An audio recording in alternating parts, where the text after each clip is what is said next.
No quartel-general, consideraram aquele relatório de combate uma mentira deslavada. O coronel estava pronto para levar o comandante à corte marcial por falsificação de dados e desperdício de munição. E era compreensível. O documento afirmava que uma única tripulação havia aniquilado a elite das tropas blindadas alemãs em condições de visibilidade absoluta zero. Sem aparelhos de visão noturna, sem radares, em um nevoeiro denso como leite, onde não se via nem a ponta do próprio canhão.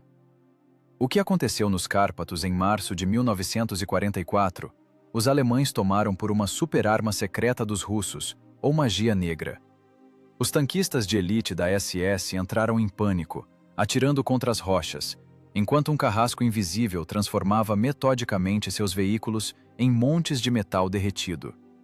Mas a verdade revelou-se mais assustadora que qualquer misticismo. Nesta história, você saberá como a física escolar básica e a audição de um único homem se tornaram mais terríveis que um regimento de artilharia inteiro. Acompanhe até o fim. O desfecho desse duelo reescreveu as leis não ditas da guerra.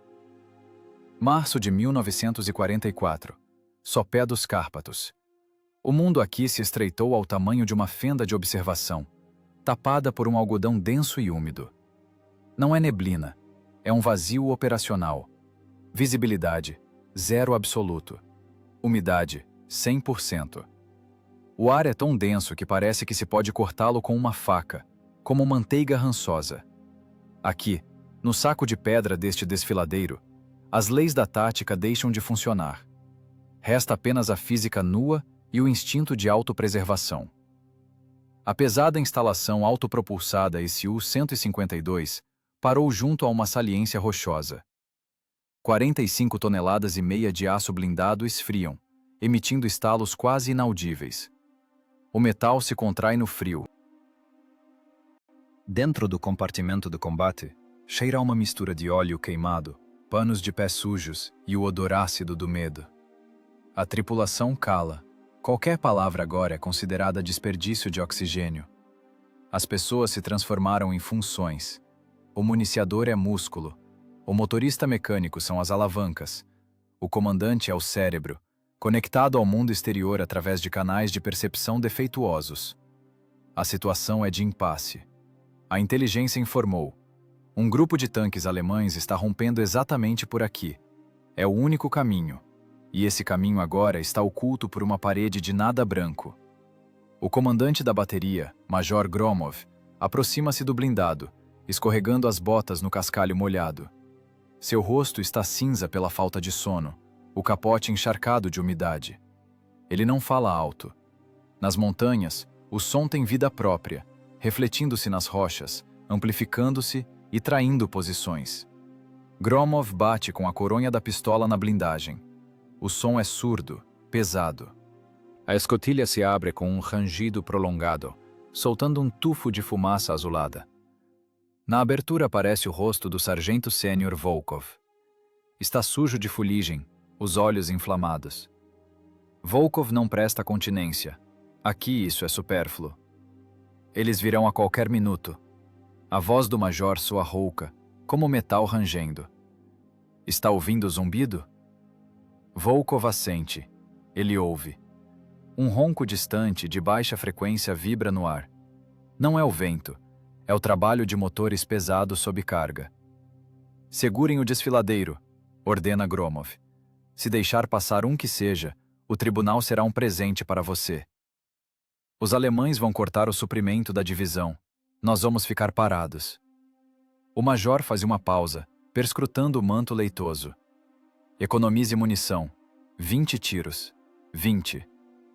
Você não tem direito a tiro de ensaio. Não atire no vazio. Entendeu? Não desperdice no branco. Volkov olha silenciosamente para o comandante. A missão é impossível. Nos manuais de artilharia está escrito: tiro direto requer contato visual. Aqui não há contato. Há apenas direção e uma distância desconhecida. Gromov se vai, dissolvendo-se no nevoeiro em 3 passos. O sargento fica a sós com a tripulação e os projéteis perfurantes de 48 quilos acomodados no compartimento de munição. Volkov desce para o interior. Tranca a escotilha. A escuridão torna-se quase palpável. A lâmpada fraca mal ilumina a culatra do obus canhão ML-20. É uma arma terrível. O calibre de 152 mm não deixa chances a qualquer blindado alemão. Um impacto arranca as torres dos Tigres, racha a blindagem das Panteras nas soldas, transforma as tripulações lá dentro em mingau biológico devido à mudança de pressão. Mas esse poder tem um preço. Carregamento separado. Baixa cadência de tiro. 2 tiros por minuto é um recorde, alcançável apenas no campo de testes, quando o municiador está cheio de forças. Aqui, no aperto, na fumaça, a realidade dita 1,5 tiro. E o Tigre alemão, com seu canhão de 88 mm, faz 8 tiros por minuto. A matemática da morte é simples. Se Volkov errar o primeiro tiro, não haverá segundo. Os alemães verão o clarão. O clarão nesse nevoeiro funciona como um holofote, iluminando a posição do blindado com uma enorme bola laranja suja. O projétil de resposta chegará em 3 segundos. A SU-152 tem blindagem frontal de 75 mm. Para um Tigre, a uma distância de até 1 km, isso é papel. Volkov cola-se ao periscópio. Inútil. O vidro da mira mostra apenas um cinza turvo. A ótica é impotente. Os olhos, principal ferramenta do artilheiro, nessas condições são um atavismo. Eles apenas enganam, construindo no cérebro silhuetas fantasmas de tanques, onde flutuam farrapos de neblina. Desligar o motor, comanda Volkov. O motorista mecânico se vira. Em seu olhar lê-se pânico. Camarada comandante, a bateria vai arriar. Está frio. Depois não ligamos. E a manobra? Se eles avançarem, somos um alvo imóvel. Desligue! A voz de Volkov corta o silêncio como uma ordem seca. Preciso de silêncio. Absoluto. O motor V2K tosse e para. A vibração do assoalho cessa. Instala-se o vácuo. Ouve-se o coletor esfriando, a condensação pingando do teto na culatra da arma, a respiração pesada do municiador apertando o soquete nas mãos. Volkov fecha os olhos. Agora o blindado não é um tanque. É um gigantesco ressonador de aço. O corpo funciona como uma membrana, transmitindo as vibrações da terra. A ausência de visão aguça a audição ao limite. O sargento tenta filtrar o lixo acústico. O barulho do vento nas fendas das rochas, o sussurro do cascalho caindo, as explosões distantes de morteiros em algum lugar no flanco. Tudo isso precisa ser cortado, jogado fora da consciência, deixar apenas um espectro de frequências. E ele aparece. Primeiro no limite da percepção. Um tremor quase imperceptível, transmitido pelas solas das botas. Depois, o som. Baixo, gutural, mecânico. Difere do som dos motores a diesel soviéticos. O diesel bate como um martelo na bigorna. Esse som é diferente. É uivante, estridente, com um assobio característico em altas rotações. Motores a gasolina Maybach. 12 cilindros. 700 cavalos de potência arrastando 57 toneladas de aço alemão montanha acima. Volkov se concentra. Ele visualiza o mapa do terreno na cabeça. A estrada segue em serpentina. Agora o som é abafado. Significa que a coluna está atrás da saliência rochosa. O som aumenta. Torna-se mais áspero. Ouve-se o clangor das lagartas. O metal bate na pedra. O Tigre tem lagartas largas. O som é pesado, como tapas no chão. A distância diminui. 1000 metros. 800. 600. Os olhos continuam fechados. Volkov transforma-se em um localizador acústico. Ele capta as mudanças de tonalidade. O motor rugiu. O mecânico do tanque alemão mudou a marcha antes de uma subida íngreme. As rotações caíram. A carga aumentou. Perfurante, sussurra Volkov. Carregar. O barulho da culatra no silêncio soa como um tiro. O municiador, gemendo, empurra o projétil de 48 quilos para dentro do cano. Em seguida, o estojo com a carga propulsora. O clique da trava. Pronto. Volkov coloca as mãos nas manivelas de mira. As palmas suadas, o metal escorregadio. Ele não vê o alvo. Ele o sente. Ele constrói o vetor de tiro baseando-se no atraso do som no ar úmido. Velocidade do som, 330 metros por segundo. Mas o nevoeiro e as rochas distorcem a onda. É preciso fazer a correção pelo eco. É loucura. Atirar pelo som em um alvo móvel capaz de te destruir com um único cuspe de resposta. Mas não há outra saída. Ou ele adivinha o ritmo dessa orquestra invisível da morte, ou em um minuto, sua tripulação se transformará em uma lista de perdas irrecuperáveis. Volkov inspira o ar úmido e frio, com cheiro de morte próxima, e começa a girar lentamente a manivela da mira horizontal, guiando o cano atrás do rugido crescente do motor. O silêncio dentro da caixa blindada zune mais alto que a canhonada. Depois que o diesel de 12 cilindros V2K engasgou e silenciou, o mundo ao redor mudou. Desapareceu a vibração habitual que mascarava a batida do próprio coração. Agora, cada farfalhar dentro do compartimento de combate soa como uma martelada. O ranger do cinto de couro do municiador, a respiração pesada e entrecortada do motorista, sentado agarrado às alavancas como se fossem o único apoio no abismo que se abriu. Ele ainda não acredita no que está acontecendo. Desligar o motor em situação de combate, no nevoeiro, debaixo do nariz de uma divisão blindada da SS, não é apenas uma violação do regulamento, é suicídio. Se for preciso mudar de posição urgentemente, o diesel frio não pegará instantaneamente. As baterias no frio arriaram. O ar comprimido nos cilindros é a última chance, mas também exige segundos preciosos. Segundos que eles não terão. Mas Volkov não olha para o mecânico. Sua atenção está virada do avesso, para além das chapas de aço da torre. Ele se transformou em audição. A instalação autopropulsada SU-152 agora não é uma arma de ruptura. É um estetoscópio gigante pressionado contra o peito dos cárpatos doentes. O corpo da máquina, esfriando, estala, mas Volkov corta esse som. Ele filtra o fundo acústico como um operador de rádio, pesca o código Morse no ruído do éter. Lá fora, atrás da placa frontal de 75 mm, existe apenas o mormaço branco. A umidade é tamanha que a condensação começa a se acumular nas sobrancelhas e cílios, mesmo dentro da torre. O frio penetra até os ossos, entra por baixo dos casacos acolchoados, mas não se pode tremer. O tremor passaria para a carcaça, criaria ruído extra. A tripulação congelou, transformando-se em estátuas de gelo. O medo aqui tem gosto de cobre oxidado na boca. É o gosto da adrenalina que não encontra saída na ação. Volkov fecha os olhos. A visão agora é inimiga.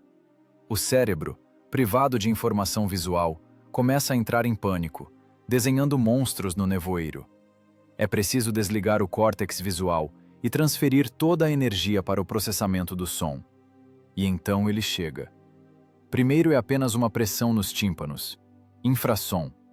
57 toneladas de aço alemão compactam o solo úmido. A terra transmite a vibração mais rápido que o ar. O chão sob os pés começa a tremer levemente. É um passo pesado.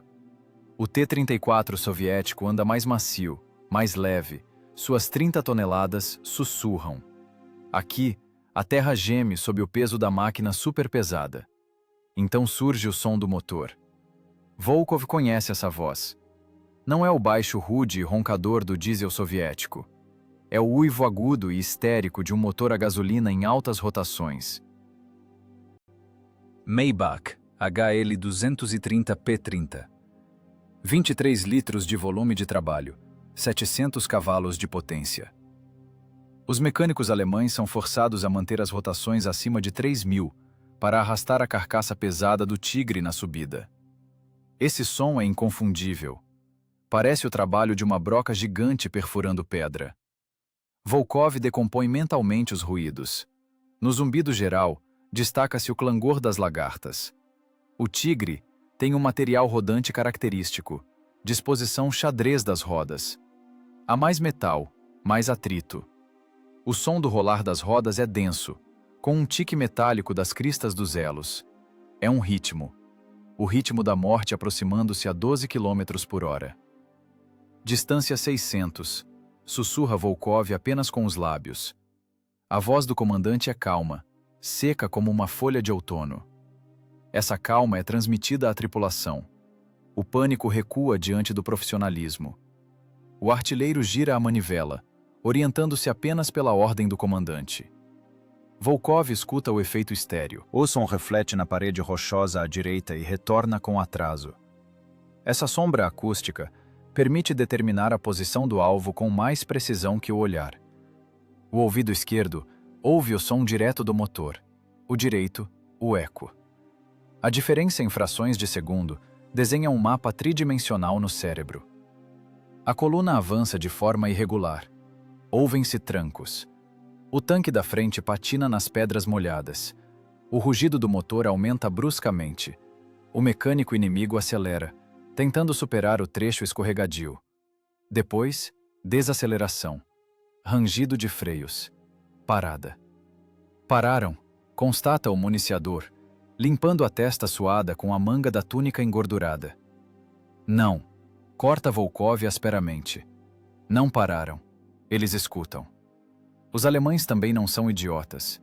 Eles entendem que estão andando às cegas por um desfiladeiro estreito. Eles temem uma emboscada. O comandante do tanque alemão da frente agora deve ter se inclinado para fora da escotilha, tentando perfurar o nevoeiro com o olhar. Ele desliga o motor? Não. O Maybach trabalha em marcha lenta. Um murmúrio característico do escapamento. Não pode desligar. Depois pode não conseguir arrancar na subida. Esse é o erro deles. E a chance de Volkov. Enquanto o motor alemão trabalha, ele é um farol. E a esse U-152 está em silêncio. Ela é um buraco negro no espaço acústico. Volkov ouve o comandante alemão gritando algo no laringofone. Fragmentos de fala gutural, distorcidos pela distância e umidade. O som da voz se afoga no nevoeiro, mas a direção é clara. Alvo direto à frente. Um pouco à esquerda do eixo central da estrada. Volkov imagina essa silhueta. O tigre quadrado, anguloso. Placa frontal vertical com espessura de 100 mm. Para o canhão de 122 mm do tanque US-2, isso é um problema a grandes distâncias. Mas aqui, a queima-roupa, para o obus canhão ML-20 de 152 mm, os ângulos de inclinação da blindagem não importam. A energia cinética do projétil, pesando quase meia tonelada métrica, é tal que mesmo sem perfurar a blindagem, o impacto arranca a torre do anel, as soldas estouram, e a tripulação lá dentro sofre uma concussão mortal. Não é esgrima, é uma marretada no crânio. Mas é preciso acertar. Um tiro. Antecipação pelo som. Volkov volta a escutar. O rugido aumenta. Os alemães começaram a andar. O Maybach guincha, passando para uma marcha reduzida. O clangor das lagartas torna-se frequente, rítmico. 1, 2, 3, 4. 1, 2, 3, 4. As rodas batem nos pinos das lagartas. 400 metros. O som preenche todo o espaço da torre. Parece que o tanque alemão está andando direto sobre o teto do blindado. A vibração do chão torna-se insuportável. O municiador aperta o projétil com tanta força que os nós dos dedos ficam brancos. Ele olha para a culatra, para o ferrolho maciço, pronto para cuspir a morte. Volkov espera. Ele precisa do momento em que o tanque vire de lado na curva da serpentina. Nesse momento, o som das lagartas mudará. A lagarta interna freará, a externa acelerará. Haverá um rangido característico de derrapagem. Esse é o ponto de vulnerabilidade. Aí está ele. Um guincho estridente e raspante de metal contra a pedra. O tanque entra na curva. A lateral está exposta. O ângulo é ideal. O nevoeiro esconde a blindagem, mas o som desenha seus contornos mais nitidamente que um projeto.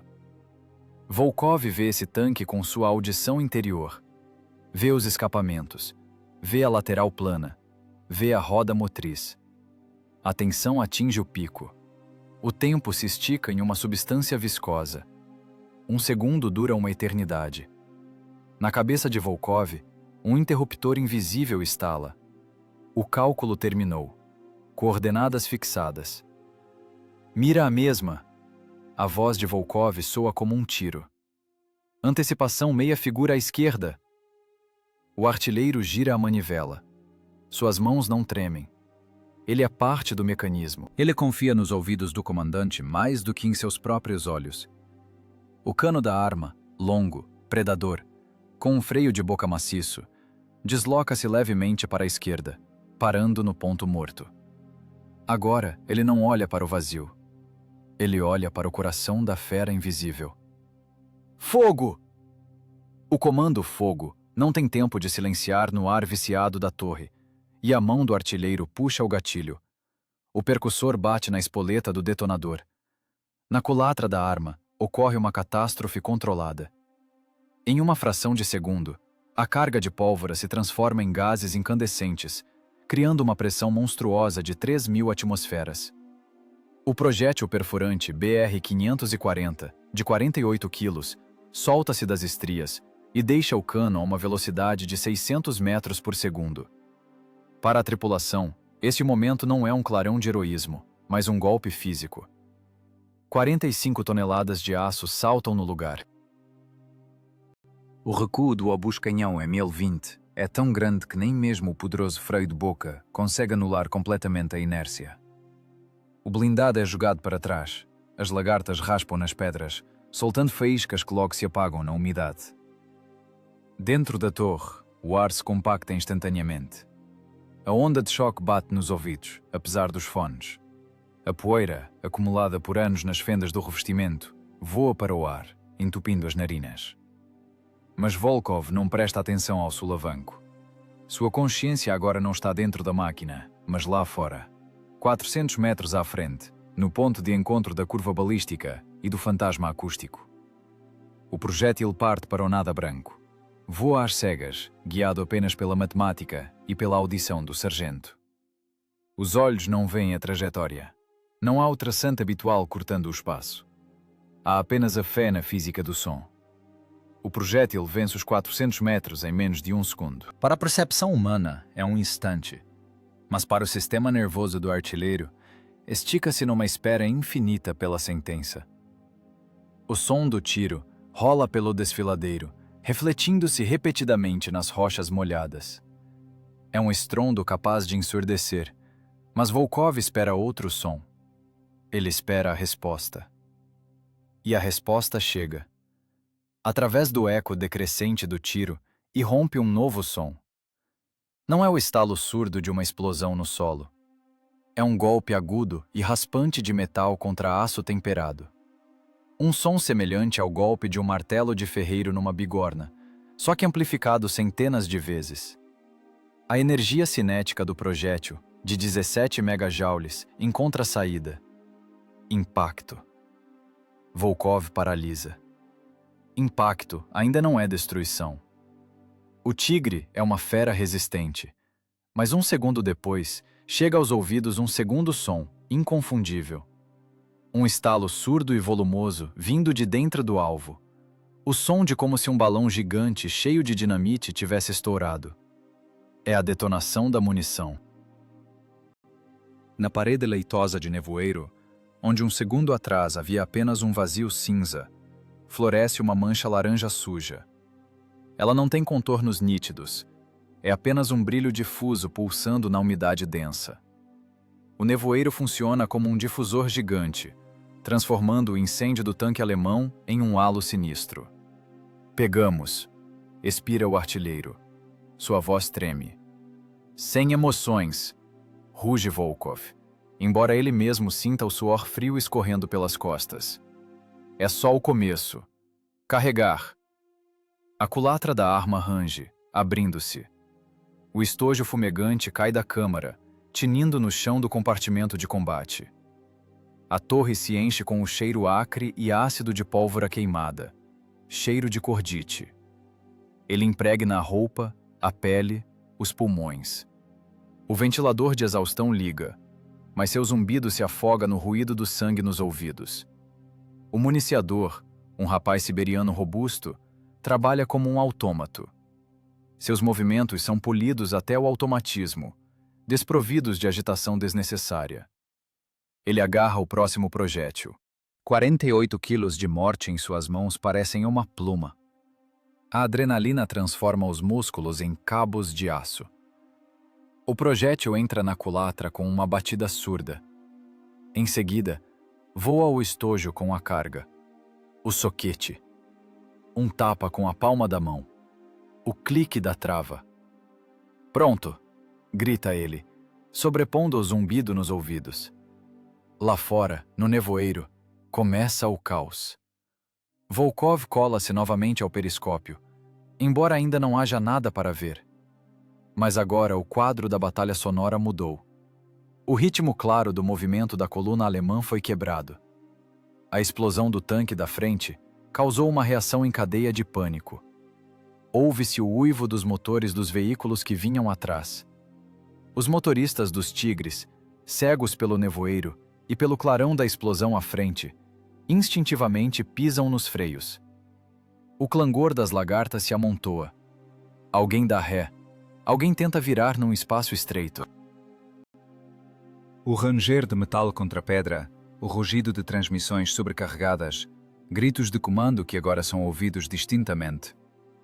Eles não vêm de onde veio a morte. Para os alemães, esse projétil materializou-se do ar. Sua ótica, a famosa ótica Zeiss, agora é inútil. Eles são gatinhos cegos num saco com água, e a ISU 152 é o cirurgião segurando o bisturi em sua artéria. Volkov fecha os olhos novamente.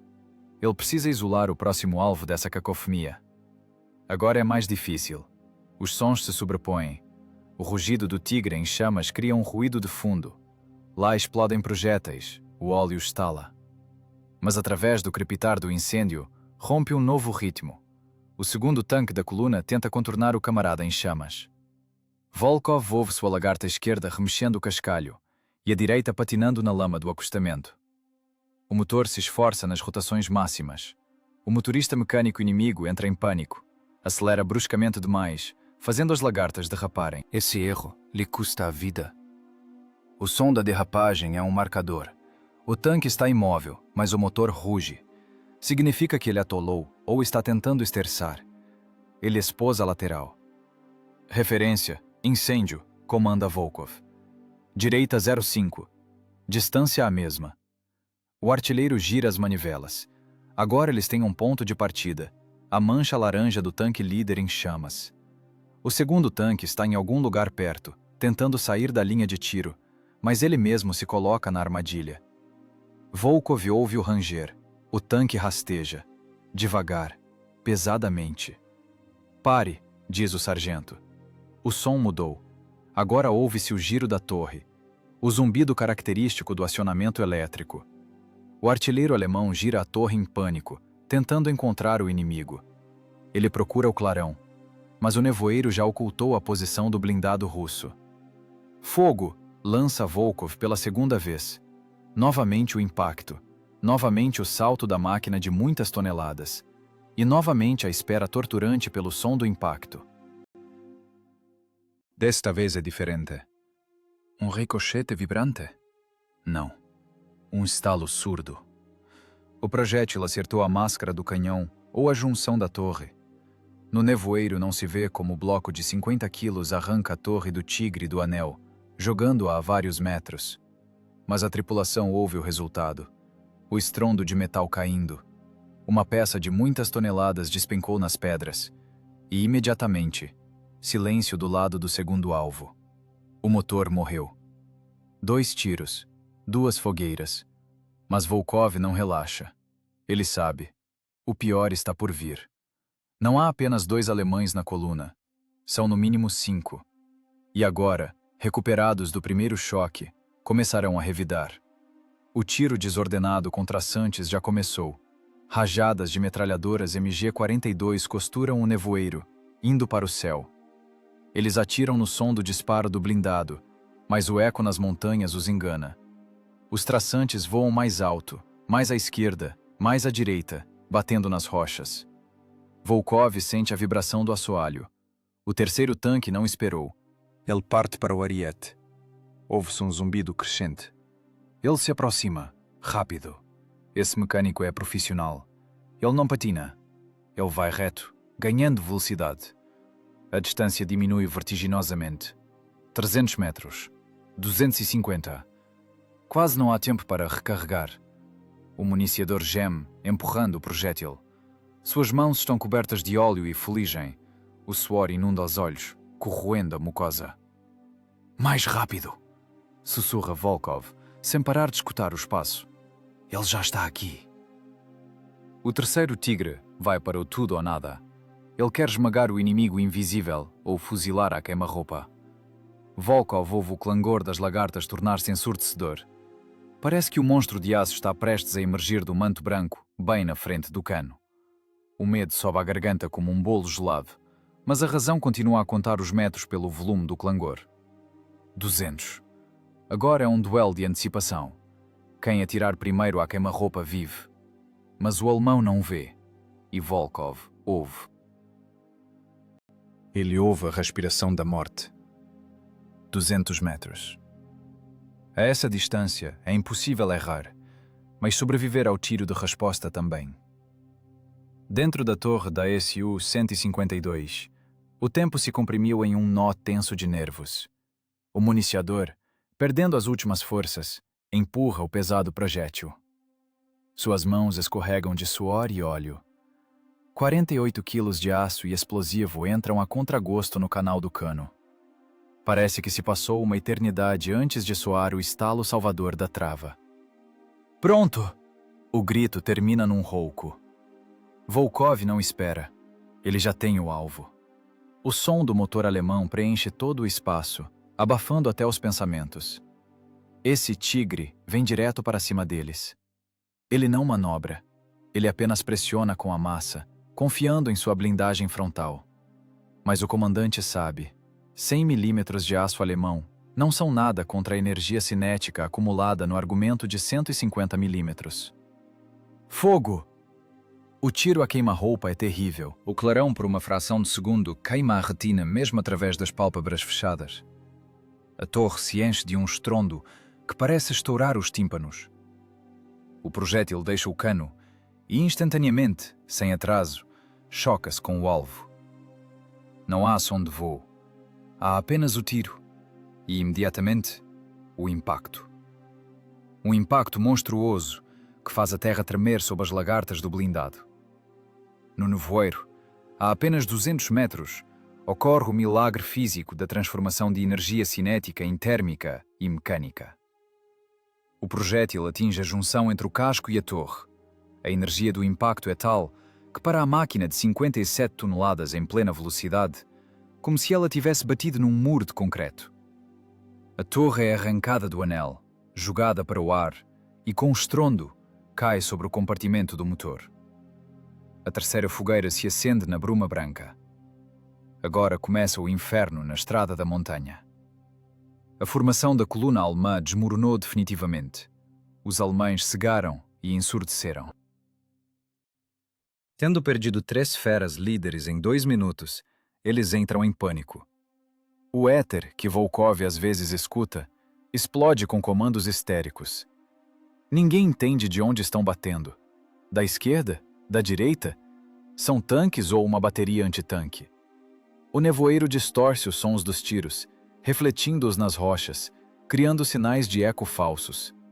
Os alemães começam a atirar para todos os lados. Rajadas de metralhadora varrem o leite do nevoeiro em leque.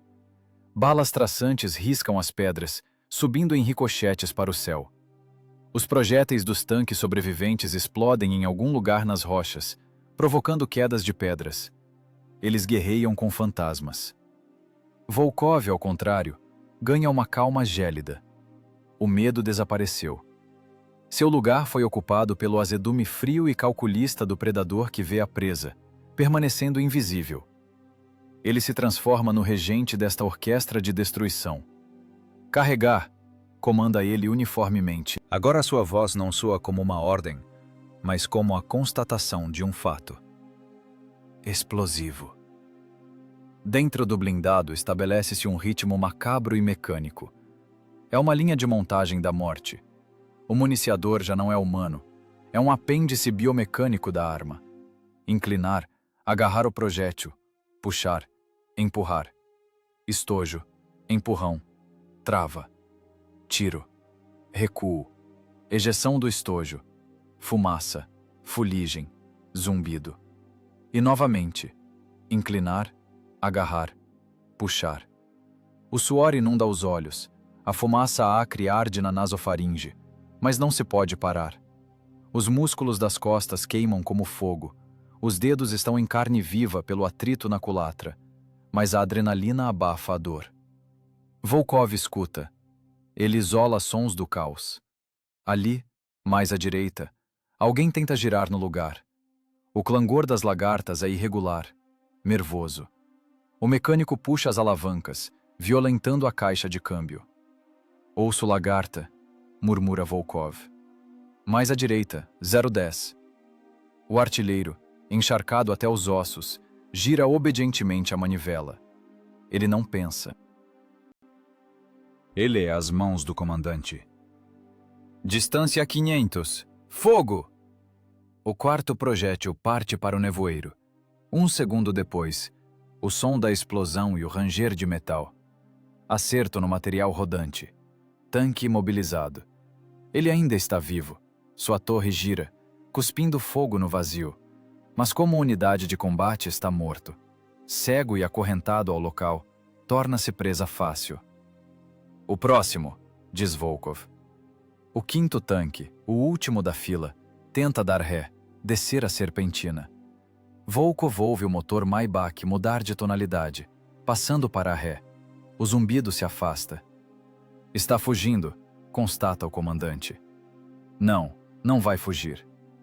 Ele calcula a antecipação de cabeça. A velocidade da ré do Tigre não é grande. A estrada é estreita. A manobra é limitada pela rocha e pelo precipício. Ele conhece a geometria da curva que o alemão terá que fazer às cegas. Mira mais um. Esquerda 05. Esperamos. Na torre paira o silêncio, quebrado apenas pela respiração pesada da tripulação e o zumbido do ventilador. Volkov conta os segundos. 2, 3. O som do motor muda ligeiramente. O tanque freia antes da curva. Fogo! O projétil explosivo de 43,5 kg descreve um arco e cobre a zona da curva. Não se ouve impacto direto. Ouve-se uma explosão poderosa e depois, o som terrível e estrondoso de desmoronamento. O projétil destruiu a borda da estrada, minando o solo sob a lagarta da máquina de muitas toneladas. Através do nevoeiro, chega o ranger do fundo do tanque nas pedras. Depois, o barulho crescente de queda e uma batida surda em algum lugar lá embaixo, no desfiladeiro. O Tigre caiu no precipício. 5, pronuncia Volkov. Dentro da torre faz um calor infernal. A culatra da arma está tão quente que irradia calor como um forno. Os estojos jogados no chão queimam as pernas através das botas. A ventilação não dá conta dos gases da pólvora. A cabeça gira pela intoxicação. Mas a tripulação não percebe. Eles entraram no ritmo. É um estado de consciência alterada. Um transe de combate, onde não há cansaço, não há medo. Há apenas o ciclo de recarga e a ordem do comandante. Os tiros do lado alemão diminuem. As máquinas restantes, se houver, se esconderam, ou foram destruídas, ou as tripulações abandonaram os veículos e fugiram. Cessar fogo, comanda Volkov. Escutar. Novamente silêncio. Mas agora é outro silêncio. Não aquele vazio tenso e vibrante antes da batalha. É o silêncio de um cemitério. Nele ouve-se o crepitar das máquinas em chamas, estouros raros de munição explodindo nos tanques alemães e o assobio do vento. O municiador escorrega pela parede até o chão, engolindo ar avidamente com a boca aberta. Suas mãos tremem com um tremor forte, o rebote após a tensão extrema. O motorista mecânico apoia a cabeça nas alavancas. Volkov limpa o rosto com um pano sujo. Ficam manchas pretas de fuligem e suor. Ele presta atenção às suas sensações. O zumbido nos ouvidos não sumiu. Tornou-se o fundo da vida. Mas através desse zumbido, ele ouve o metal de seu blindado estalando ao esfriar. A máquina está viva. Eles estão vivos. A linha de montagem parou. O trabalho foi feito. Mas é cedo para relaxar. Volkov sabe.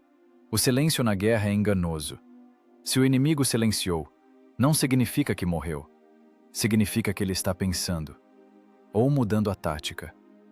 E nesse novo silêncio morto, a audição do comandante capta uma anomalia estranha. Não é o som de um motor, nem o clangor de metal, mas a ausência de som onde ele deveria estar. O vento que sopra do passo de montanha parou de assobiar de repente em um ponto do espaço, como se tivesse encontrado um obstáculo invisível. E esse obstáculo é quente. Volkov fica tenso. O jogo não acabou. O silêncio que cobriu o desfiladeiro após o estrondo da última explosão revelou-se mais assustador que a canhonada de artilharia. Não era o silêncio pacífico de uma floresta adormecida, mas um vácuo tenso e vibrante onde a morte se esconde. Os alemães, tendo perdido a vanguarda, fizeram a única jogada tática correta. Desligaram os motores. Ou os colocaram na rotação mínima, cujo som se afoga nos ruídos naturais das montanhas, o sussurro do vento e o ronco distante do rio. Agora Volkov estava cego e surdo ao mesmo tempo. Sua principal arma, a audição, foi arrancada de suas mãos. O quadro acústico da batalha se apagou, deixando apenas ruído branco no cérebro inflamado.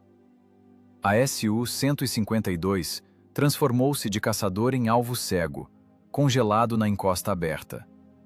A tripulação sente essa mudança na pele. Dentro do compartimento de combate, paira uma expectativa pegajosa e penosa. Os nervos estão no limite. Todos entendem. Se o inimigo se aproximar silenciosamente, se uma pantera ou um tigre sobrevivente rastejar até a distância de tiro direto sem som, eles serão simplesmente fuzilados como num estande de tiro. A blindagem do autopropulsado não aguentará 88 mm a queima-roupa.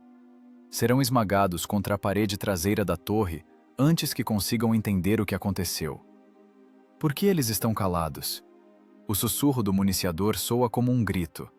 Há pânico em sua voz. A incerteza destrói a disciplina mais rápido que fogo de metralhadora. Parem de conversar. A voz de Volkov é seca, sem vida. Ele reprime as emoções com esforço de vontade. Ele precisa pensar. O comandante cola-se aos instrumentos de observação. A mira periscópica mostra a mesma imagem odiosa. Uma mistura leitosa, uma parede densa de umidade escondendo o mundo a 10 metros da blindagem. Os olhos doem de tensão. A retina tenta encontrar qualquer mancha escura, qualquer contorno, mas em vão. No entanto, Volkov não desiste. Se a acústica está muda, é preciso buscar outra constante física. A guerra não é apenas som e luz, é também calor. Ele começa a escanear lentamente o setor à sua frente, dividindo o manto branco em quadrados. Ele não procura um tanque. É impossível ver um tanque. Ele procura uma anomalia, uma perturbação na ordem natural das coisas. O vento no desfiladeiro sopra uniformemente, da esquerda para a direita, empurrando os farrapos de nevoeiro numa só direção. É um fluxo laminar. Tudo o que se move contra ele ou através dele é suspeito. Mas o nevoeiro é denso demais, o movimento do ar é quase imperceptível. E ainda assim há algo. Direto à frente, a uma distância difícil de determinar a olho nu, mas que se sente como um punhal, uns 300 metros, não mais, o nevoeiro comporta-se estranhamente. Num ponto, a bruma branca não flui. Ela treme, oscila, como se alguém invisível estivesse mexendo o ar com uma colher gigante. Volkov paralisa. Ele limpa o ocular com um pano grosso, com medo do que seja alucinação, um jogo da visão cansada. Não. A tremulação é real, é rítmica, pulsante. Na cabeça do comandante constrói-se instantaneamente um modelo físico. A temperatura do ar ambiente é de cerca de 0 graus, umidade de 100%. E lá, no ponto de tremulação, encontra-se uma fonte de calor colossal. Mesmo que o mecânico alemão tenha desligado o motor há 1 minuto, 700 quilos de ferro fundido e aço do bloco de cilindros esfriam devagar. E se o motor estiver em marcha lenta, dos escapamentos saem gases a uma temperatura de várias centenas de graus. O gás quente, escapando para a atmosfera fria e saturada de umidade, cria poderosas correntes de convecção. O calor sobe, criando uma zona de turbulência. A densidade do ar muda. Ocorre a refração da luz. Surge um mormaço. Uma lente óptica distorcendo a imagem do nevoeiro. Vejo o calor, pronuncia Volkov baixinho. Essa frase soa absurda, mas para ele agora é a fórmula da salvação. Ele vê o inimigo invisível pelo seu rastro térmico. O tanque respira. E essa respiração o entrega completamente. Referência: ondulação térmica, direto à frente. Distância 300, comanda o sargento. O artilheiro não faz perguntas. Ele não vê ondulação alguma, mas acredita no comandante mais do que em si mesmo. Ele leva a cruz da mira para a base do local apontado por Volkov. A tremulação do ar aumenta. Aparentemente, o motorista alemão, nervoso, acelera um pouco para não deixar o motor morrer de vez, ou para aquecê-lo.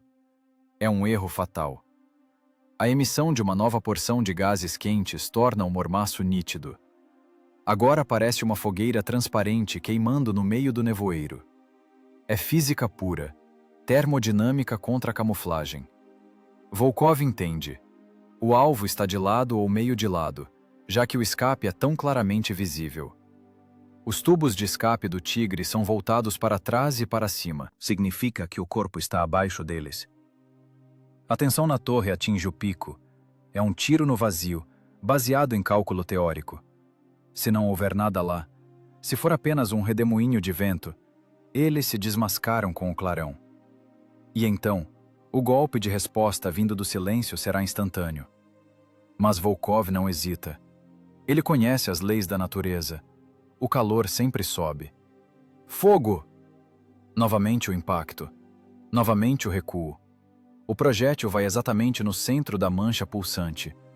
Um segundo de silêncio. E, de repente, o nevoeiro se rasga por dentro. Não é apenas uma explosão. É a detonação de vapores de gasolina. O tiro acertou o compartimento do motor.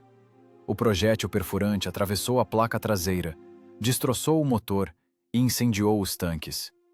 Uma luz branca, insuportável como flecha de magnésio, ilumina o desfiladeiro.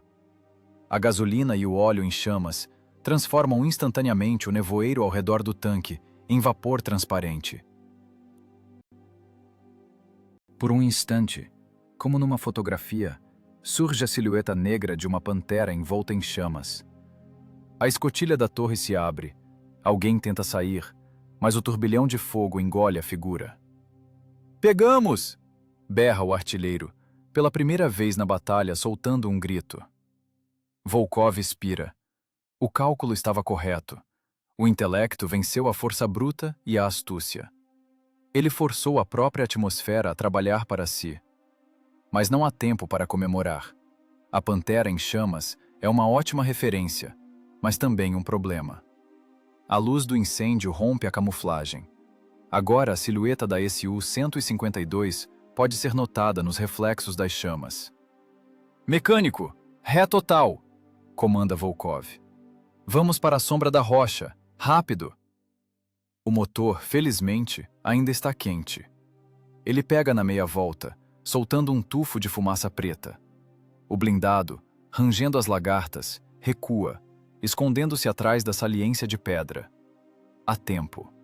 No local onde estavam 1 segundo atrás, cai uma chuva de projéteis. Os alemães, vendo o clarão de seu tanque em chamas e entendendo a direção aproximada da ameaça, abriram fogo cerrado. As pedras esfarelam em pó. Estilhaços tamborilam na blindagem. Mas isso já é agonia. O inimigo está desmoralizado. Eles não entendem o que estão enfrentando. Fantasmas? Uma nova tecnologia secreta? Como os russos veem através do nevoeiro? Não lhes ocorre que estão sendo mortos pela física comum e pela concentração extrema de atenção de um sargento soviético. Volkov ouve a canhonada. Agora é inútil. Os alemães batem por área, gastando munição à toa. O pânico tomou conta deles definitivamente. A formação está quebrada, o controle perdido. No éter. Caos. Desligue, ordena Volkov novamente, assim que a máquina para na nova posição. Ele está pronto para escutar de novo. O jogo de nervos continua, mas agora a vantagem está do seu lado. Ele provou que, mesmo na cegueira absoluta, a mente é capaz de encontrar o alvo. Resta apenas acabar com os que ainda se mexem nessa bruma branca. O vento, descendo dos picos gelados dos Cárpatos, finalmente fez o que a artilharia não pôde. Rasgou a mortalha. A parede densa e algodonosa de nevoeiro, que manteve o desfiladeiro num torpor cego por várias horas, estremeceu. Primeiro surgiram rasgos, parecidos com feridas abertas no tecido branco. Através deles, romperam raios de sol frio de março, iluminando o xisto molhado das rochas. E depois, uma rajada de ar soprou a camuflagem definitivamente, expondo os resultados do trabalho matinal. O quadro que se abriu para a tripulação da instalação autopropulsada SU-152 não lembrava um campo de batalha, mas um ferro velho tecnológico de escalas gigantescas. Na serpentina estreita, serpenteando ao longo do precipício, jazia uma lagarta de aço morta. O que ainda de manhã era a elite da Panzerwaffe, um punho de ruptura indestrutível, agora representava um amontoado de metal retorcido e queimado. A conta de ferro dessa batalha foi escrita com calibre 152 mm e autenticada pelas leis da física. 5 tanques pesados, Tigre 6, e 2 Panteras, 7 máquinas, 7 tripulações, quase 400 toneladas de liga de aço alemão, transformadas em sucata em uns 20 minutos de duelo acústico. Volkov abriu a escotilha da torre de comando. A pesada placa de blindagem tombou com um rangido prolongado. O ar fresco e gelado bateu no rosto, mas não conseguiu superar o fedor pesado e adocicado que subia da estrada. Cheirava a borracha queimada dos aros, metal superaquecido, sintéticos e carne assada. Era o cheiro da vitória, desprovido de qualquer romantismo. Cheiro de matadouro. A tripulação saía para fora devagar, como num sonho. As pernas, dormentes por horas sentadas em posições desconfortáveis, mal obedeciam. O municiador, caindo sobre a blindagem, sentou-se imediatamente, balançando as pernas. Suas mãos, que há pouco arremessavam facilmente projéteis de meia tonelada métrica, agora tremiam com um tremor fino e desagradável. Não era medo. Era bioquímica. O rebote após uma overdose mortal de adrenalina. O corpo queimou todos os recursos e agora exigia pagamento. Volkov pegou a cigarreira. Os dedos não obedeciam. O fósforo quebrou 2 vezes. Finalmente, ele acendeu o cigarro, tragando profundamente a fumaça acre do fumo barato para abafar o cheiro nauseante vindo de baixo. Ele olhava para a estrada, avaliando o trabalho do caçador de feras com o olhar de um engenheiro de demolição. O primeiro Tigre, aquele mesmo que levou o primeiro projétil às cegas, queimou até o chão. A explosão interna da munição foi de tamanha força que arrancou a torre de muitas toneladas do anel e a arremessou para o acostamento, onde ficou presa com o cano no solo, lembrando uma cruz de túmulo. O corpo do tanque inchou, as soldas estouraram, expondo as entranhas negras. As rodas fundiram-se numa massa única. O segundo tanque estava sem a máscara do canhão. O projétil perfurante, guiado apenas pela audição do artilheiro, acertou exatamente na frente da torre. O impacto cinético empurrou a arma para dentro do compartimento de combate, transformando a culatra e a tripulação numa massa única. A blindagem não foi perfurada de lado a lado no sentido habitual. Ela simplesmente não suportou a pressão monstruosa e escorreu como plasticina. O terceiro, Aquele que tentou abalroar enterrou o nariz na rocha. Faltava-lhe a lagarta direita e parte da lateral. O projétil explosivo, detonando sob o fundo, partiu o corpo ao meio. O tigre parecia um brinquedo quebrado do qual arrancaram os mecanismos.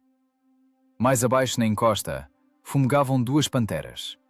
Uma delas, aquela mesma que Volkov calculou pelo mormaço térmico, teve menos sorte que todas. O projétil atravessou o compartimento do motor e causou a detonação dos tanques de combustível. O fogo rugia até agora, devorando restos de tinta e revestimento interno. O motorista mecânico, de pé ao lado da lagarta do blindado, cuspiu nas pedras saliva preta de fuligem. "E fomos nós?" perguntou ele roucamente, olhando para o panorama da destruição. Em sua voz soava uma descrença sincera. A mente recusava-se a aceitar o fato de que uma única tripulação, cega e surda, conseguiu moer uma companhia de tanques. "Física", lançou Volkov secamente. Ele não sentia triunfo, apenas um cansaço de chumbo. Ele desviou o olhar para sua máquina. A Su-152 estava parada no fundo desse apocalipse, completamente ilesa, suja, enfumaçada, mas inteira. Nem um arranhão na blindagem de 75 milímetros. O único vestígio da batalha era a tinta totalmente queimada no freio de boca da arma. O metal ali ficou azulado pelo superaquecimento, parecendo uma asa de corvo. O blindado parecia um predador calmo e indiferente, que simplesmente fez seu trabalho. Não parecia heróico. Era uma ferramenta bruta e funcional. Uma torre enorme, lembrando uma casa de passarinho, um cano curto e grosso, parafusos maciços. Nenhuma elegância dos gatos alemães. Mas foi exatamente essa força bruta, multiplicada pelo intelecto da tripulação, que se revelou o argumento absoluto. O silêncio nas montanhas tornou-se total. Sem gemidos, sem gritos. Nos tanques alemães não havia ninguém para gritar. 152 milímetros não deixam feridos. A sobrepressão no impacto mata instantaneamente, rompendo pulmões e vasos antes que o cérebro consiga registrar a dor. Foi uma morte humana, se é que a palavra humanidade se aplica à guerra. Volkov aproximou-se da borda da plataforma. Lá embaixo, ao pé do precipício, viam-se os destroços de mais um tigre, jogado pela explosão do explosivo. Ele jazia com as lagartas para cima, parecido com um besouro morto. "Verifiquem o material rodante", ordenou o sargento, voltando ao papel de comandante. "Emoções? Depois. Agora precisamos garantir que a máquina está pronta para o movimento. Verifiquem os recuperadores. O fluido pode ter fervido." O municiador assentiu, ainda olhando para o cemitério de máquinas com olhos arregalados. "Camarada comandante", disse ele baixinho, "mas não vão acreditar em nós. No quartel-general não vão acreditar. 7 peças, no nevoeiro. Dirão que é invenção." Volkov sorriu. O sorriso saiu torto, parecido com uma rachadura em terra seca. "A blindagem está furada?" "Está." "Os tanques estão queimando?" "Estão." "Se acreditam ou não, é problema deles. O principal é que estes", ele acenou para as carcaças negras, "já não acreditam em nada." Ele passou a palma da mão pela blindagem fria de seu tanque. O aço estava áspero, úmido. A Su-152 esfriava, estalando, como uma fera se acomodando para dormir após uma caçada farta. Mas Volkov sabia, não haveria sono. Em algum lugar lá, além do passo, zumbiam os motores das forças principais da divisão alemã. Aquilo era apenas a vanguarda. "Trancar as escotilhas", comandou ele, jogando fora a bituca. "Contato com o quartel-general. Relatar a situação. O quadrado está limpo. Esperamos visitas." O vento aumentava, dispersando os últimos farrapos de nevoeiro. O sol inundava o desfiladeiro com uma luz brilhante e indiferente, na qual as colunas negras de fumaça dos tanques alemães pareciam obeliscos fúnebres da arrogância fatal de alguém. A guerra continuava, mas aquele round ficou com a acústica soviética. Uma hora depois, O silêncio do desfiladeiro é rasgado por um som atrevido e estridente. Não é o passo pesado de tanques, mas o zumbido leve de um jipe americano Willys. O carro do Estado-Maior salta nas pedras, espalhando lama, e freia bruscamente junto à carcaça enfumaçada da SU-152. Do jipe sai um coronel. Seu capote está suspeitamente limpo. As botas brilham. No cinto, nenhuma arranhadura. É um homem de outro mundo. O mundo dos mapas, dos telefones e dos relatórios de papel. Um mundo onde a guerra é ordenada e lógica. O coronel percorre com o olhar o panorama da destruição. 7 fogueiras negras e fumegantes, metal retorcido, torres arrancadas. Ele tira a luva, passa a palma pelo queixo bem barbeado e caminha lentamente em direção à tripulação. Volkov está de pé junto à lagarta, limpando as mãos com uma estopa. Ele não tem pressa em ficar em posição de sentido. Seu uniforme está impregnado de óleo e suor, o rosto preto de fuligem, os olhos inflamados. Entre ele e o coronel, há um abismo mais profundo que os desfiladeiros dos Cárpatos. Seu relatório? A voz do coronel é seca, rangente. Ele segura nas mãos uma folha de papel amassada, entregue pelo operador de rádio. Sim, camarada coronel. Responde Volkov roucamente. O grupo de tanques inimigo foi destruído, sem perdas. 80% da munição gasta. O oficial do Estado-Maior sacode a folha com nojo. Eu sei ler, sargento. Estou perguntando, que delírio é esse? Ele aponta o dedo para as linhas. Tiro por referências acústicas? Mira por anomalias térmicas? Vocês acham que somos idiotas? O coronel aproxima-se. Cheira a colônia e tabaco bom. Visibilidade zero.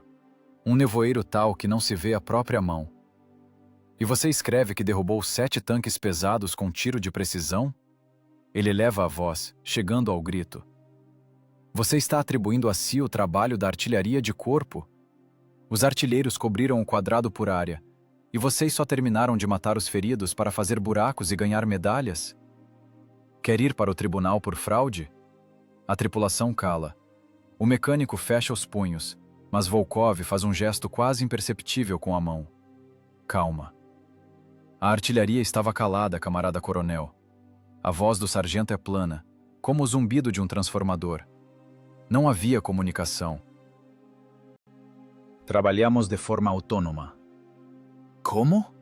O coronel perde o controle. Como você pôde ver através da parede? Você tem raio-x na mira? Ou é evidente? Volkov joga a estopa na blindagem. Agora não é uma conversa de regulamento. É uma conversa de profissional com amador. Física, camarada coronel. 6ª série do ensino médio. Propagação de ondas sonoras em meio com alta umidade. Ele se vira para o desfiladeiro, apontando com a mão para as rochas. O desfiladeiro é um tubo. O som aqui não se dispersa. Ele se concentra. O motor alemão Maybach na subida trabalha a 3.000 rotações. É um espectro específico de frequências. Alto, guinchante. Difere do ruído de fundo do vento. As rochas à direita funcionam como refletor. Sabendo a velocidade do som, 330 metros por segundo, e o atraso do eco, pode-se calcular a direção com precisão de 1 grau. O coronel olha para ele como para um louco. Seu rosto fica vermelho de sangue. Não me venha dar aulas aqui, ruge ele. Você é sargento, não acadêmico. Você está num tanque, não numa cátedra de acústica. Ouviu o som? E acertou como? Calculou a antecipação de ouvido? Afirmativo. De ouvido. Volkov dá um passo em direção ao tigre destruído mais próximo. Som de troca de marchas. Quando o mecânico pisa na embreagem, as rotações caem. Pausa de 1,5 segundos. Depois o clangor das lagartas. Sabendo as relações de marcha da caixa de câmbio do tigre e o comprimento de seu corpo, pode-se calcular a velocidade de movimento. É aritmética simples. Aritmética. O coronel engasga de indignação. E o calor? Que bobagem é essa de vejo calor? Termodinâmica. Continua Volkov impiedosamente. Gases de escape a 600 graus. No nevoeiro a 0 graus, eles criam um fluxo de convecção. O ar treme. A densidade ótica muda. Cria-se uma lente. Um mormaço. Eu não atirei no tanque. Atirei no centro da perturbação térmica. O oficial do Estado-Maior cala-se. Ele olha para o sargento com ódio. É o ódio de um homem cuja visão de mundo acaba de ser quebrada no joelho. Ele não acredita. Não pode acreditar, porque isso não está nas instruções. No regulamento de combate das tropas blindadas não está escrito ouvir a música dos motores. Lá está escrito observar o alvo visualmente. Mente. Expira finalmente o coronel, mas já sem a confiança anterior. Fala bonito, mas mente. Não se pode calcular algo assim em combate, quando as calças estão molhadas de medo. Volkov suspira cansado. Palavras são inúteis. Precisam de fatos. Fatos de concreto armado, de aço. Vamos, camarada coronel. O sargento vai até a carcaça do tigre líder. O coronel, hesitando, segue-o, passando por cima de pedaços de lagartas e pedras. Eles se aproximam da lateral da máquina alemã. No centro da placa de blindagem lateral, há um buraco monstruoso. Não é um orifício limpo de um projétil de 76 mm de um T-34 e nem um buraco de calibre 85. É uma ferida rasgada do diâmetro da cabeça de um adulto. As bordas do metal estão viradas para fora e derretidas. Ao redor do buraco, a blindagem está coberta por uma rede de microfissuras. O aço não suportou o impacto cinético de tal potência. Olhe para o calibre, diz Volkov baixinho. 152 mm. Projétil perfurante de concreto série 530. Não temos no setor artilharia de corpo com esses canos em tiro direto. Obuses batem por cima, em parábola, com explosivos de fragmentação. E isso é um impacto direto na lateral, cinético. Volkov passa o dedo pela borda derretida do buraco. A artilharia deixa crateras no chão. Nós deixamos buracos na blindagem. Olhe para dentro. O coronel espia pela brecha. Dentro do tanque há o vazio. A explosão do projétil de 48 quilos dentro de um volume fechado estripou a máquina completamente. A culatra do canhão foi arrancada com tudo. A divisória do motor foi levada. Essa é a assinatura do caçador de feras. Nenhum canhão de campo é capaz de tal destruição com um único acerto. O oficial passa para o próximo tanque. O mesmo quadro. Torre arrancada, corpo rasgado. E em toda parte, as marcas características e monstruosas de impactos de blocos de 152 mm. São fatos que não se pode atribuir ao acaso. Uma vez, sorte. 7 vezes, é um sistema. O coronel para. Ele tira o cap e enxuga a testa, embora esteja frio na rua. O ceticismo em seus olhos dá lugar à perplexidade, e depois, a uma compreensão pesada e sombria. Ele entende que esse sargento sujo e mortalmente cansado diz a verdade, e essa verdade o assusta mais que a mentira. Porque ela significa que o intelecto humano e a tensão extrema dos sentidos podem ser mais terríveis que qualquer regulamento. 7 peças, murmura ele para si mesmo.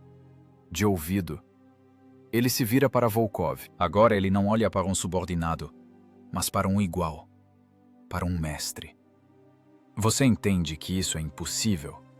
Pergunta o coronel já em outro tom. Calmo. Por todas as normas, isso é impossível. Vocês deveriam ter sido queimados após o primeiro tiro. Os alemães também achavam que era impossível, responde Volkov. Eles acreditavam nas instruções, e nós acreditávamos na física. O coronel fica muito tempo em silêncio, examinando o buraco negro na blindagem do Tigre. Depois, coloca a luva bruscamente. Preparar as recomendações para medalhas. Lança ele, sem olhar para Volkov. Para toda a tripulação. E um relatório detalhado. Não para o arquivo. Ele se vira e vai para o carro, mas para no meio do caminho. Sargento. Sim. Como você aprendeu a fazer isso? Onde? No campo de testes não ensinam isso. Volkov pensa por um segundo. Na fábrica, camarada coronel. Antes da guerra. Eu trabalhava como inspetor de defeitos. Escutava as máquinas. Procurava rachaduras pelo som. A máquina. Ela é como se fosse viva. Se dói, soa diferente. O tanque é a mesma máquina, só que mata. O coronel assente. Entra no jipe. O Willis dá meia volta e parte, deixando para trás um rastro de fumaça azulada. Volkov permanece de pé no meio do cemitério de técnica alemã. Ele não sente alegria pela promessa de medalhas. Ele olha para suas mãos. Elas ainda tremem. A burocracia recuou, admitindo a derrota diante da materialidade inegável da destruição. Mas Volkov sabe. O mais difícil está por vir. O coronel não foi embora à toa. Ele exigiu um relatório detalhado. Isso significa que a experiência única de um solitário agora deve se tornar um sistema para todos. O comandante encosta-se cansado na blindagem quente de seu tanque. O exame foi passado. Mas agora ele terá que se tornar professor numa escola onde o preço da nota baixa é a morte. O coronel foi embora, mas sua ordem permaneceu pairando no ar, mais pesada que a fumaça de pólvora. A raiva do oficial do Estado-Maior deu lugar a um pragmatismo frio e burocrático. Se uma única tripulação conseguiu transformar um desfiladeiro cego em estande de tiro, significa que isso pode ser repetido. Um caso único deve tornar-se estatística. A exceção deve tornar-se regra. E o sargento Volkov, de herói solitário, deve transformar-se em instrutor. Na noite do mesmo dia, reuniram os comandantes de autopropulsados na oficina de campo. Eram poucos, 1/2 de homens. A maioria, jovens tenentes, chegados como reforço. Seu uniforme ainda não estava impregnado da sujeira corrosiva da guerra, e nos olhos lia-se uma mistura de medo e descrença. Eles olhavam para Volkov, um sargento sujo e barbudo, como para uma curiosidade de circo. Os boatos sobre os 7 tanques queimados já haviam se espalhado pela divisão, ganhando detalhes absurdos. Alguém falava de uma mira secreta, outro de sorte. Volkov foi para o centro do semicírculo. Ele não puxou mapas nem desenhou esquemas no chão. Em vez de uma varinha, ele tinha nas mãos uma pesada chave inglesa. "Guardem os mapas", disse ele baixo. A voz estava rouca pela fumaça. "No nevoeiro os mapas não funcionam. Os olhos também não." Os jovens oficiais se entreolharam. Alguém riu. Volkov virou-se bruscamente para o som. "Achou engraçado?" perguntou ele. "E amanhã de manhã, quando o leite cobrir os periscópios, vocês vão rezar para ver alguma coisa, mas não verão. E vocês serão queimados. O tigre vê mais longe. Ele tem óticas ais, mas o tigre faz barulho. E nisso está a morte dele." Ele se aproximou do tenente mais próximo. "Feche os olhos." O outro hesitou. "Cumpra a ordem!" berrou Volkov de tal forma que o tenente estremeceu e fechou os olhos. "Todos fechem os olhos!" A clareira mergulhou na escuridão para 1/2 de pessoas. "O que vocês ouvem?" "Vento. Batida de martelos na oficina." Alguém tossindo. Começaram a responder vozes inseguras. "Lixo", cortou Volkov. "Vocês ouvem lixo acústico. Vocês devem ouvir a guerra." Em algum lugar ao longe, na segunda linha de defesa, um motor roncou. Uma batida pesada e rítmica, parecida com golpes de marreta num barril vazio. "O que é isso?" perguntou Volkov. "Um tanque", respondeu alguém. "Qual?" Silêncio. "É um T-34, explicou Volkov. "Diesel V2. Bloco de alumínio, injeção direta. Ouvem esse clique característico? São os bicos e as válvulas batendo.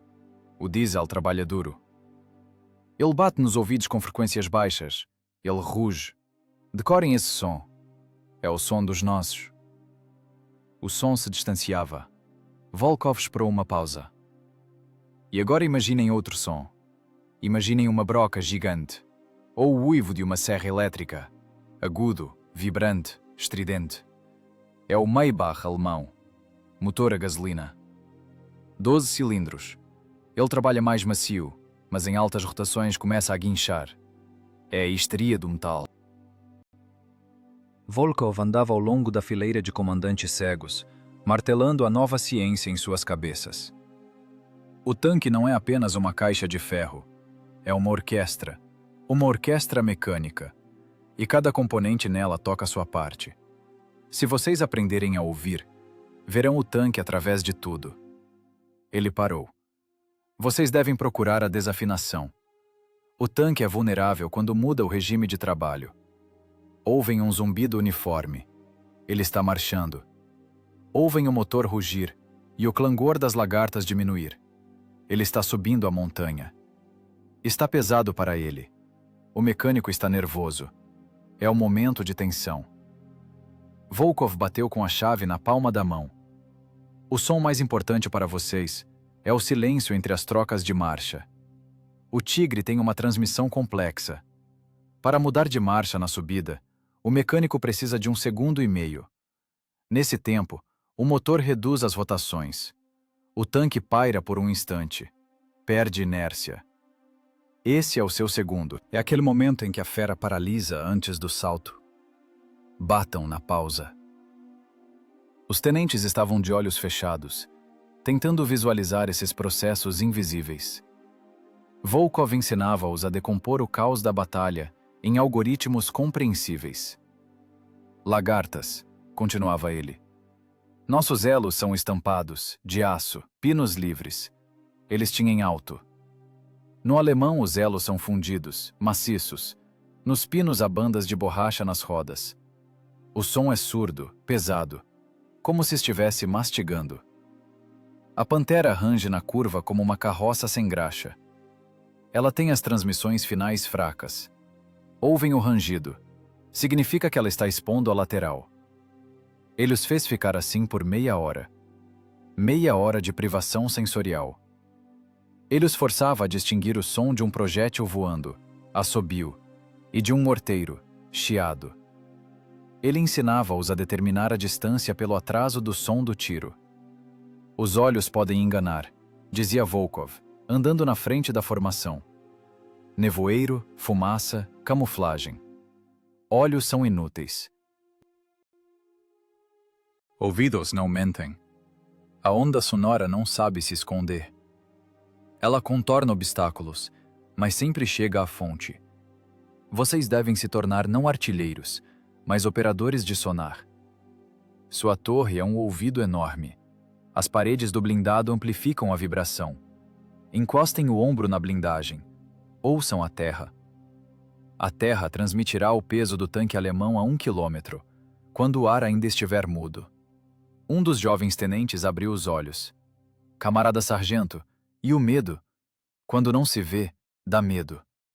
Volkov olhou para ele com um olhar pesado. O medo vive nos olhos, respondeu ele. Quando você vê 50 toneladas de morte vindo para cima de você, você paralisa. Quando você escuta, você trabalha. Seu cérebro está ocupado com a análise. Você conta os tempos do motor. Você calcula a antecipação. Simplesmente não sobra espaço para o medo. Você transforma o terror em matemática. Ele os fez fechar os olhos novamente. Escutar, comandou ele. Escutar até começarem a distinguir qual cilindro está falhando. A lição continuou até escurecer. Volkov transmitia a eles não apenas experiência. Transmitia a filosofia de sobrevivência em condições de cegueira absoluta. Ele os ensinava a confiar em seus instintos, filtrados pelo conhecimento. Não era mágica. Era a concentração extrema das capacidades humanas, transformada em método. No final da aula, os rostos dos jovens comandantes mudaram. Desapareceu a perplexidade. Apareceu a concentração. Eles começaram a entender que o nevoeiro não é uma parede. É um biombo atrás do qual o inimigo se esconde dos olhos, mas não do som. Amanhã de manhã, resumiu Volkov, haverá nevoeiro novamente. Vocês sairão para as posições, motores desligados, escutar. O primeiro tiro, apenas quando tiverem 100% de certeza. Lembrem-se, vocês não atiram. Vocês colocam um ponto final na frase sonora que o mecânico alemão começou. Ele os dispensou. As pessoas se dispersaram em silêncio, prestando atenção aos sons do fronte noturno. Agora para eles não era apenas barulho. Era informação. Volkov ficou sozinho junto à sua máquina. Ele sabia que o dia seguinte seria mais difícil. Os alemães aprendem rápido. Mas agora ele não tinha apenas um blindado, mas uma bateria que aprendia a ouvir a respiração da guerra. A intuição do solitário tornou-se um sistema. E esse sistema estava pronto para o exame. Passaram-se 3 dias. A manhã trouxe novamente a bruma branca, mas desta vez a natureza dos Cárpatos mudou a tonalidade.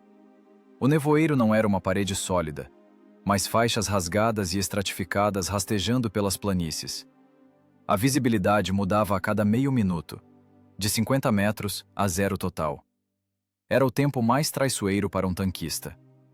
O olho consegue fixar-se numa referência, o cérebro constrói a imagem, e 1 segundo depois tudo desaparece, deixando apenas fantasmas. Mas desta vez, no saco de pedra do desfiladeiro, eles estavam esperando. O sargento Volkov não era mais um lobo solitário. Agora, ele era parte da matilha. 4 instalações autopropulsadas Su-152 estavam em abrigos cavados no solo pedregoso durante a noite. Elas formavam um arco, um clássico saco de fogo. As máquinas estavam camufladas não apenas com galhos e redes. A camuflagem principal era acústica. Os motores estavam calados, as tripulações imóveis. No éter, silêncio de rádio. Volkov estava sentado no lugar do comandante, pressionando os fones de ouvido. Agora sua tarefa se complicou. Ele não é apenas caçador, ele é coordenador. Sob seu comando estão 3 jovens tenentes que ainda ontem aprendiam a distinguir o som do motor de olhos fechados. Hoje é o exame final deles. E quem o aplica são os granadeiros blindados da divisão SS Adolf Hitler. A inteligência não errou. Os alemães, furiosos com a perda da vanguarda e a morte inexplicável de seus ases, decidiram forçar a defesa com massa. Eles não rastejavam mais. Eles iam para o rompimento. A terra começou a tremer, muito antes de aparecer o som. A vibração passava pelo corpo do blindado, ecoando na coluna vertebral. Não vinha uma companhia. Vinha um batalhão. Técnica pesada. Volkov fechou os olhos. Ritual habitual de sintonização. Nos fones crepitava o ruído do éter. Primeiro surgiu o zumbido, poderoso, uniforme, como o barulho de um rio de montanha na cheia. Dezenas de motores trabalhavam em uníssono. Os Maybachs cantavam sua canção. Mas nesse coro, Volkov isolou imediatamente os solistas. Primeiro, segundo, terceiro. Atenção. Disse ele baixinho no laringofone. Setor de referência número 2. Distância 1200. Escutar os líderes. Agora não era um duelo, mas um trabalho coletivo. Os tenentes nos flancos também escutavam. Eles aprendiam a filtrar o zumbido geral, pescando nele ritmos individuais. A coluna alemã entrava no desfiladeiro. Os alemães iam confiantes, cobrindo-se com uma cortina de fumaça lançada por morteiros. Eles achavam que a fumaça os salvaria das miras óticas. Eles não sabiam que estavam criando uma armadilha para si mesmos.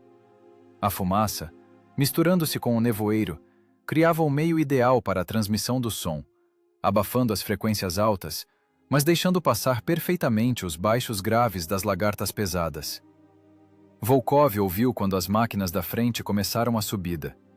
As rotações dos motores aumentaram. O som tornou-se forçado.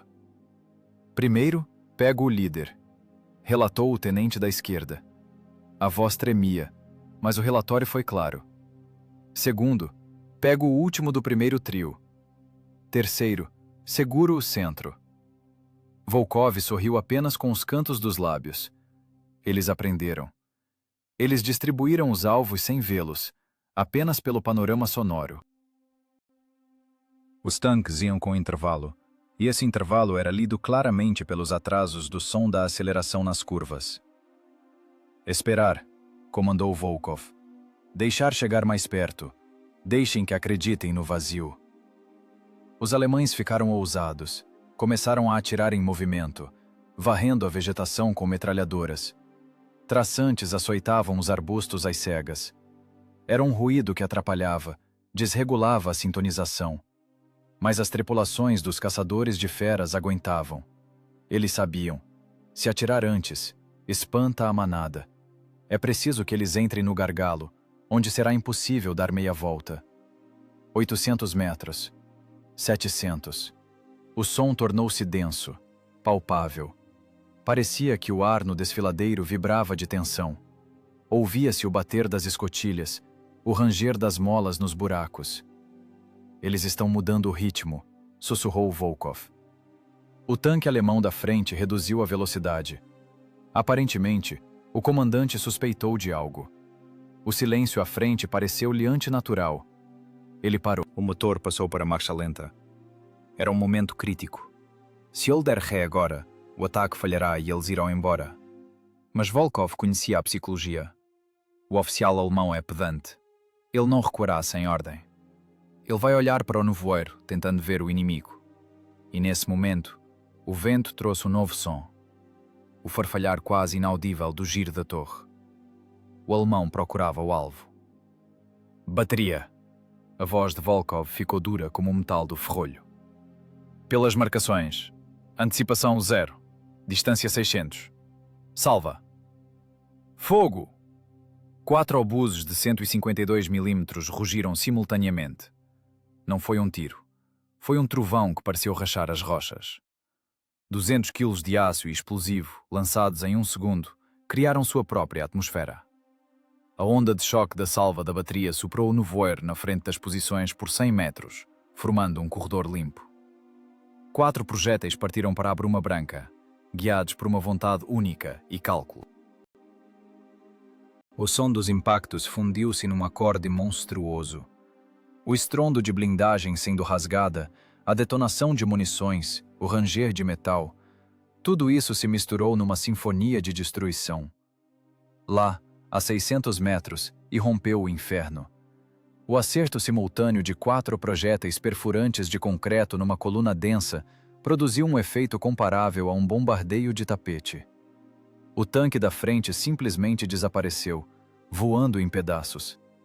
O Tigre que vinha atrás levou um tiro na lateral e capotou com o impacto, bloqueando a estrada. O terceiro e o quarto foram cobertos pela onda de explosão e estilhaços da blindagem dos vizinhos.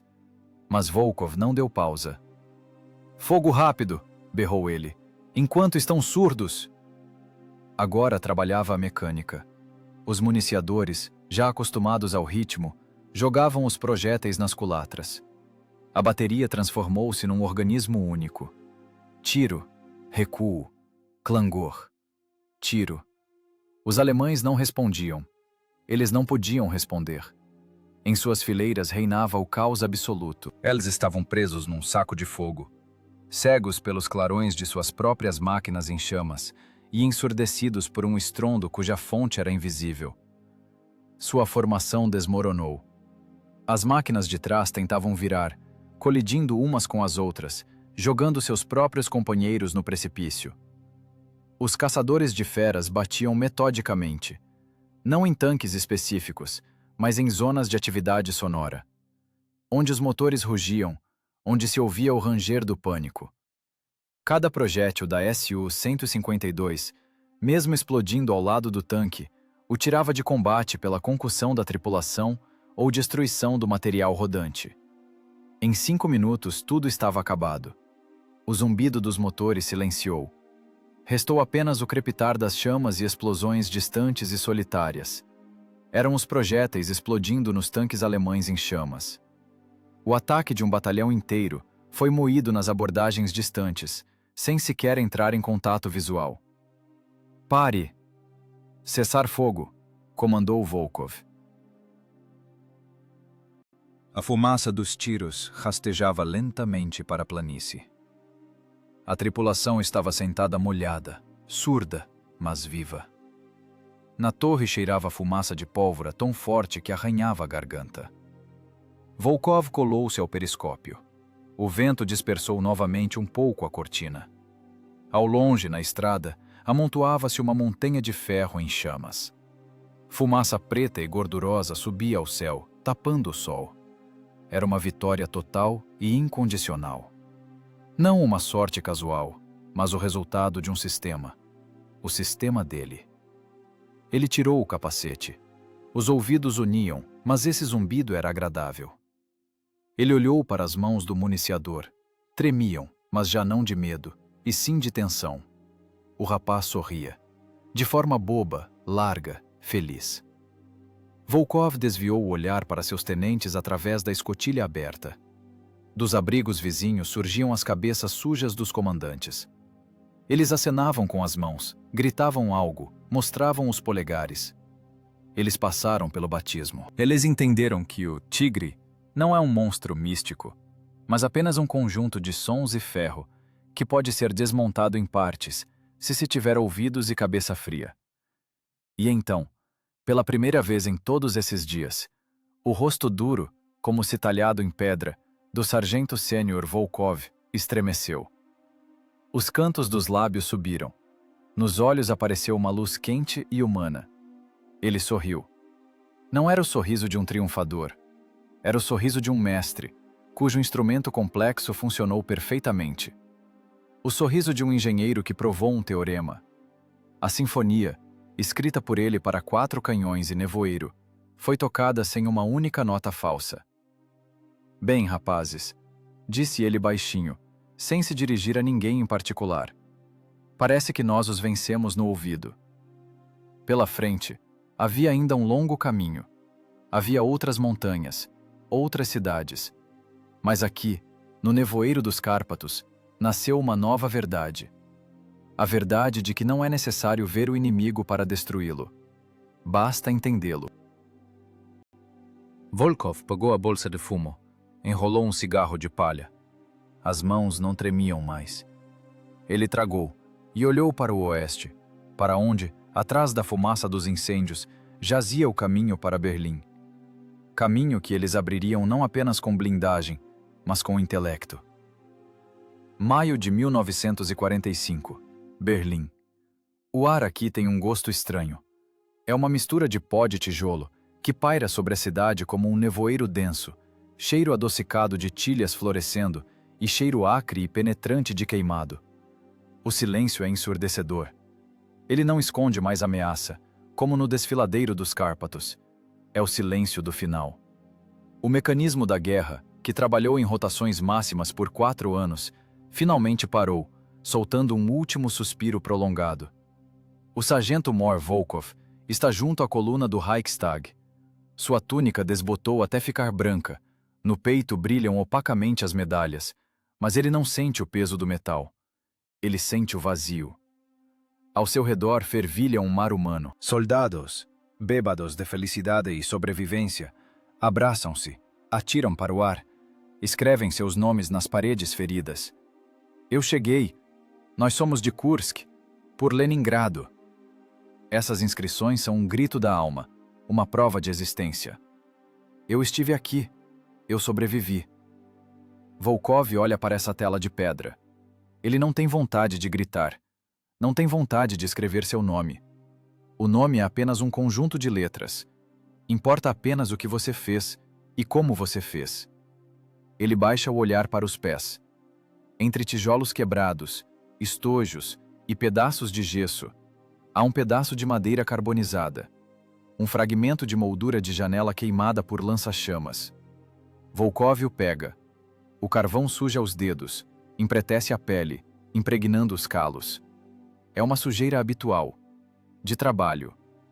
Ele se aproxima de um trecho livre da parede, onde o reboco ainda se segura. Ao redor, alguém escreve largamente, Sidorov. Alguém desenha uma estrela. Volkov levanta a mão. Ele não escreve, Volkov. Ele não escreve Su-152. Com mão firme, sem tremor, ele traça na pedra branca uma linha preta. Ao lado, um pouco abaixo, adiciona mais uma. Ele escreve a fórmula da velocidade do som com correção de temperatura e o cálculo de antecipação. Um soldado parado ao lado, um jovem infante com a cabeça enfaixada, para de escrever e olha surpreso para esses hieróglifos. "O que é isso, pai?" pergunta ele. "Algum código?" Volkov limpa as mãos do pó de carvão. "É a fórmula da velocidade do som com correção de temperatura", responde ele calmamente. "E o cálculo de antecipação." O infante pisca sem entender, depois sorri, decidindo que o velho artilheiro está apenas inventando coisas de alegria. Mas para Volkov, nesses símbolos, está contida toda a sua guerra. Neles, os tigres queimados nos Cárpatos. Neles, as vidas salvas de sua tripulação. Neles, o triunfo da razão sobre a força bruta. Ele acenou não com o nome, mas com o método. Ele deixou nas paredes do inimigo derrotado a fórmula de sua destruição. Ele recua um passo, percorrendo com o olhar seu trabalho. Números e letras pretas no fundo branco. Rigoroso, lacônico. Como nos projetos que o esperavam em casa. A guerra acabou. O trabalho foi feito. O instrumento, o pesado autopropulsado que se tornou extensão de seu sistema nervoso, agora irá para a fundição ou para um museu. E o homem deve voltar a criar. Volkov fecha os olhos. Ele não ouve mais o clangor das lagartas e o uivo das minas. Ele ouve outro som.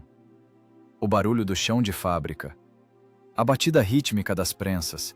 O zumbido das máquinas. O farfalhar do papel vegetal. Ele voltará para sua fábrica. Tirará as ombreiras.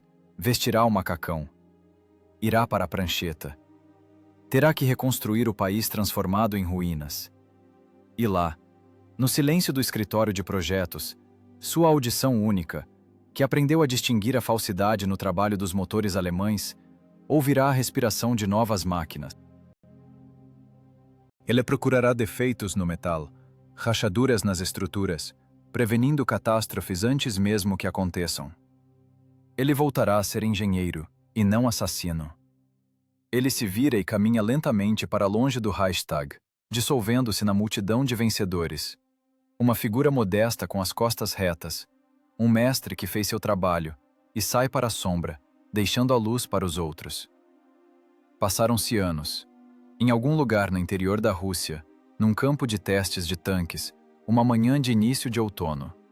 O nevoeiro cobre a planície como um algodão denso e cinza, escondendo alvos e referências. Visibilidade, 100 metros. Condições que em qualquer outro exército do mundo são consideradas impróprias para tiro. Na linha de tiro está uma formação de jovens cadetes. Seus rostos estão tensos. Eles perscrutam a bruma branca, tentando enxergar algo. O instrutor, um coronel grisalho com cicatrizes profundas no rosto, caminha diante da formação. Ele não grita. Ele fala baixo, forçando a atenção. "Vocês não vão precisar dos olhos hoje", diz ele. "Os olhos podem enganar. Nevoeiro, fumaça, medo. Tudo isso é uma cortina. Mas a física não pode ser enganada." Os cadetes se entreolham. Eles sabem essa introdução de cor. Ela não é do regulamento. É daquele mesmo caderno verde que circula pela escola, copiado à mão dezenas de vezes. Oficialmente, essa metodologia não existe nos manuais. Não oficialmente. Cada comandante de autopropulsado sabe. Se quer sobreviver, aprenda a escutar. "Fechem os olhos", comanda o coronel. A formação obedece. O que vocês ouvem? Silêncio. O farfalhar da grama. E de repente, um zumbido distante, quase imperceptível. Alvo número 1. Distância? Um dos cadetes, sem abrir os olhos, vira a cabeça, captando o som como uma antena. Seu rosto está concentrado, as sobrancelhas franzidas. Ele calcula. Ele decompõe o ruído do vento e o ronco do diesel em componentes, como ensinou aquele cujo nome raramente é mencionado nos discursos solenes, mas de cujo método eles vivem. Distância 1200, movimento uniforme, azimute 30. Fogo, diz o instrutor calmamente. O estrondo do tiro rasga o nevoeiro. Volkov nunca se tornou general. Ele não escreveu memórias. Seu nome não trovejou nos palanques. Ele permaneceu um homem simples que voltou aos projetos. Mas aqui, neste campo de testes, e em dezenas de outros, em cada tiro preciso feito às cegas, vive seu legado. Nos livros cinzas de tática de artilharia, há uma nota de rodapé seca. Ao atirar em condições de ausência de visibilidade, recomenda-se usar sinais acústicos de desmascaramento dos alvos. Atrás dessas linhas burocráticas está o nevoeiro dos Cárpatos de 1944. Está o suor inundando os olhos, o zumbido nos ouvidos e o aço frio das alavancas. O cadete abre os olhos. No nevoeiro, onde um segundo atrás havia um alvo invisível, sobe uma coluna de fumaça. Acerto. O coronel assente, escondendo o sorriso no bigode. Nada mal. Mas lembrem-se, o tanque é uma orquestra, e vocês são os regentes. Ouçam a desafinação, e a vitória será de vocês. O nevoeiro se dispersa lentamente sob os raios do sol. Os jovens rapazes olham para frente. Eles não têm mais medo do desconhecido. Eles sabem, mesmo na escuridão mais impenetrável, há referências. É preciso apenas saber cortar o excesso e ouvir a verdade. A verdade soa sempre. Ela soa no ritmo do motor, no assobio do vento, na fórmula arranhada com carvão na parede do Reichstag. O eco daquela batalha não silenciou, transformou-se em conhecimento. E o conhecimento, pago com sangue e obtido com intelecto, vive para sempre. A sinfonia continua, mas agora é a sinfonia da maestria e da proteção. E enquanto houver quem saiba escutar, o céu sobre eles estará sob cadeado seguro.